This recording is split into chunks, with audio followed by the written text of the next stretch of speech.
Hi friends, வணக்கம். படித்ததில் பிடித்தது. பெண் பிள்ளை. அந்த ஊரில் வயதான ஒருவர் மரணித்து விட்டார். வீட்டில் உடலை அடக்கம் செய்யும் ஏற்பாடு நடக்கிறது. அந்த வீட்டில் ஒருவர் வருகிறார். மரணமடைந்த இவர், என் நண்பர், எனக்கு 15 லட்சம் பணம் தர வேண்டும்.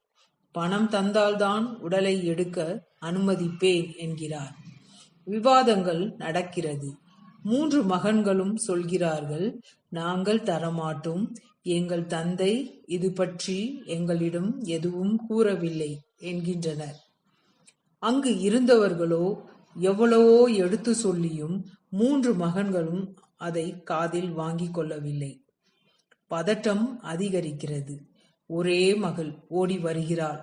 தனது கழுத்தில் கைகளில் உள்ள நகையை எடுத்து கொடுத்து, இதை வைத்துக் கொள்ளுங்கள், மீதியை நான் தருகிறேன் என்கிறாள். அந்த நபர், வேண்டாம் மகளே, நான் தான் உன் தந்தைக்கு 15 லட்சம் தர வேண்டும். உன் தகப்பனார் தனது மறைவுக்கு பின் உண்மையில் என்னை யார் நேசிக்கிறார்கள் என்று அறிந்து அவரிடம் கொடுக்க சொன்னார். இக்கதையின் மூலம் நாம் தெரிந்து கொள்ளும் நீதி என்னவென்றால், பெண் பிள்ளைகளை பெற்றவர்களே பாக்யவான்கள். Thank you friends.